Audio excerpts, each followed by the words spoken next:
Hey, Al Siebes here. And is this the right time to buy real estate? Is there a real estate bubble, a real estate crash looming on the horizon? These are great questions. I'm gonna get my lender on the phone. We're gonna talk to her about what's the difference between the lending standards now and the lending standards in 2008 that caused that major crash. Let's look at history and see what is different about today.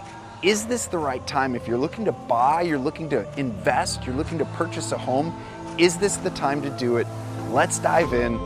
Let's do this. The worst case scenario, it's another dangerous speculative bubble. The next real estate crash.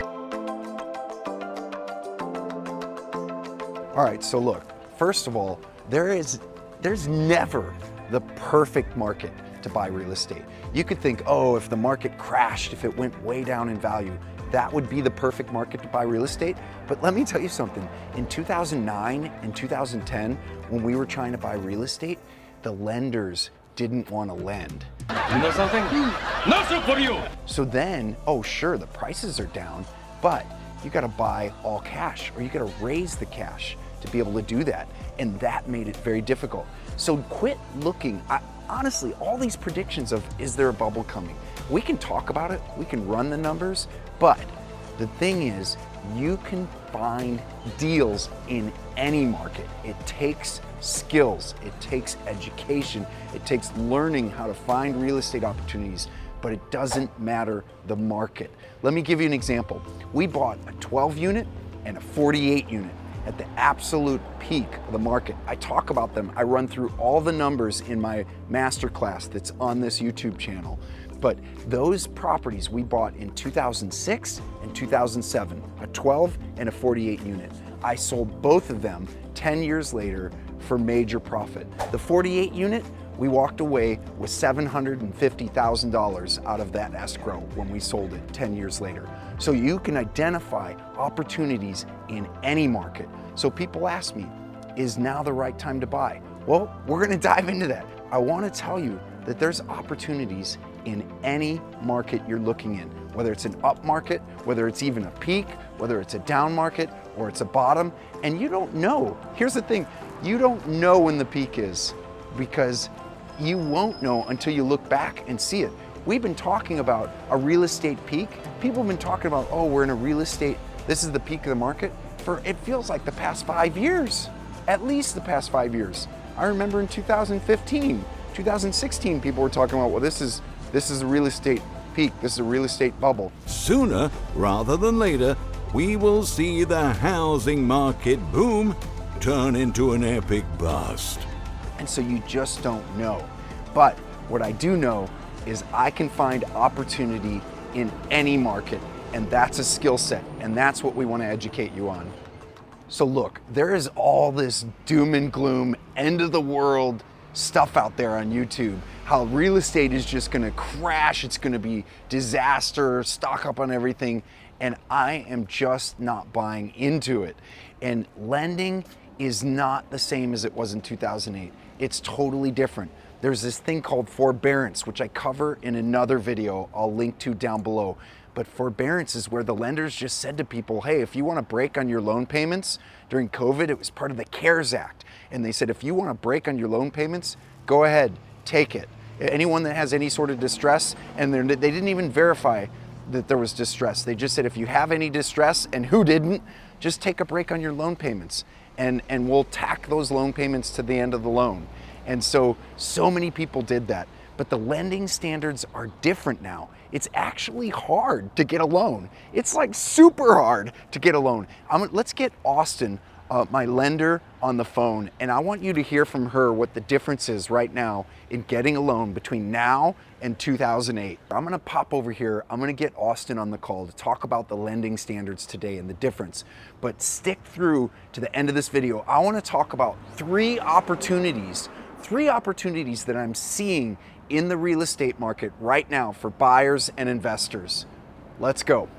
Hey, good morning. How are you? Hey, Austin. Good morning. How's it going? Good. Rocking and rolling. Thank you so much for thinking of me for this. I want to get your take on, is this, 2008 all over again? What's the difference between lending now and lending then, and then I'll have a follow-up question of, you know, are you concerned from the lending perspective? Are you concerned? I'm kind of talking from a nationwide perspective to people. I know you're more California focused, but just, you know, a bit of how, and is this different than 2008, and how from a lending perspective? Okay, well, good. Well, look here. So first and foremost, I've been in lending for 23 years. And when the last crash happened, I was on the operations side. So I literally underwrote files. Yeah. So I saw guidelines change every 5 seconds. So I think your question is maybe threefold, right? How does lending change? Where are we looking at supply and demand? And then what are the resources that are today different that are going to impact that supply and demand and impact that lending? So first and foremost, I mean, gosh, everything's proven. I mean, we call them, you know, check your underwear loans. Like, we're going to uncover every rock. Yeah. Especially with COVID and those changes in people's income, whether it's self-employment, furlough for W-2 clients. You're verifying income, you're verifying assets, you're verifying credit, pretty much right up to the date of closing.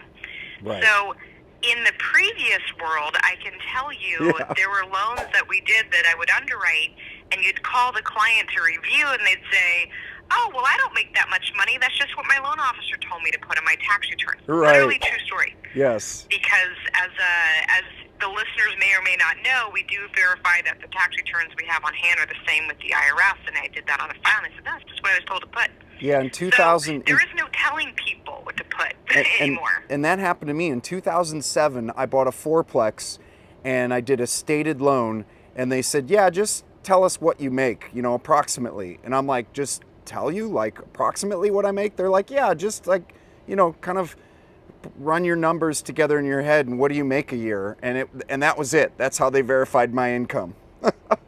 And now it seems... I mean, if they ask you even how to pulse, I mean, I think that's step one, right? Right. If you have a pulse, yeah, and it seems like almost every loan I'm doing right now, you're right. It's like it's not easy. It's like everything has to be verified, and sometimes it feels like double, triple verified from different sources. It's a true story.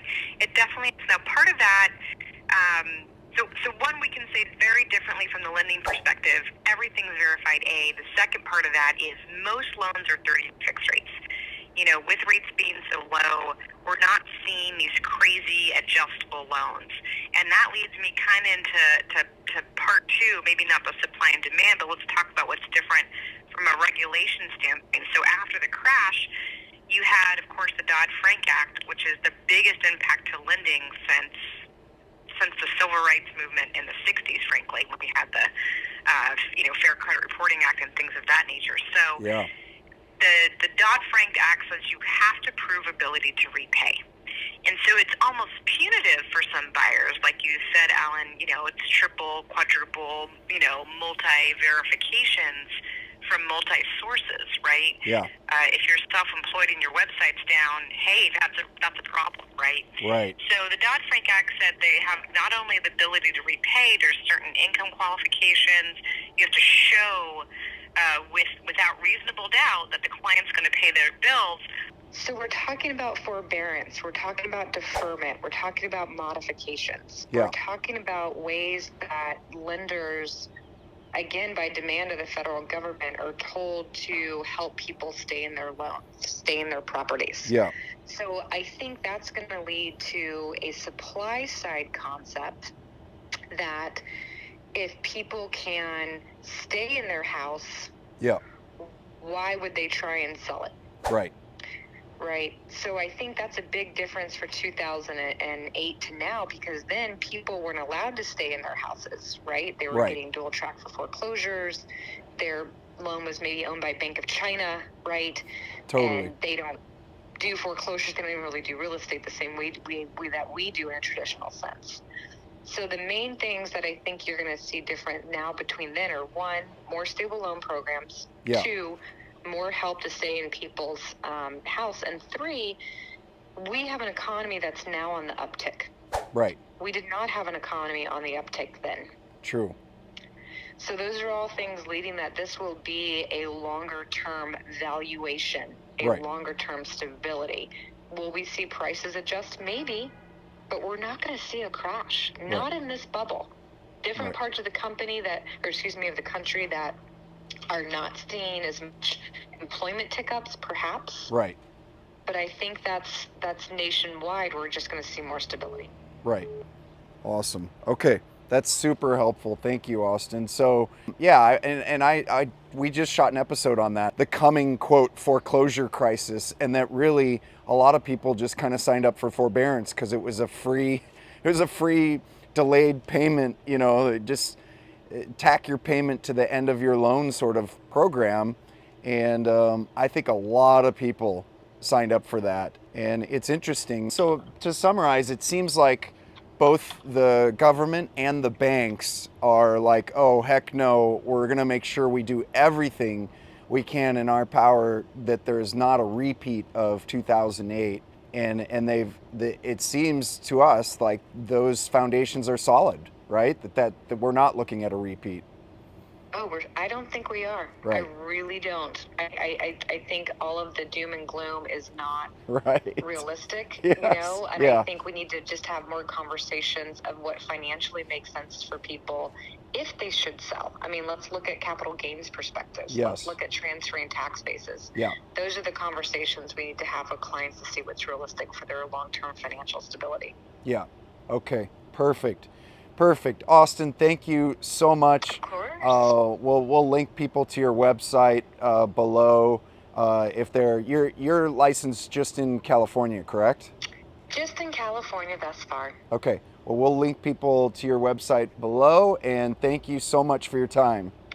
Of course, I appreciate it. Yeah, we've got a good YouTube channel if anybody wants explanations on how to qualify on lending too. Awesome. The more the merrier, and I so Yeah. appreciate the time, Mal, and you're always about the education. I appreciate it. You got it. Talk to you soon. All right, bye. Bye.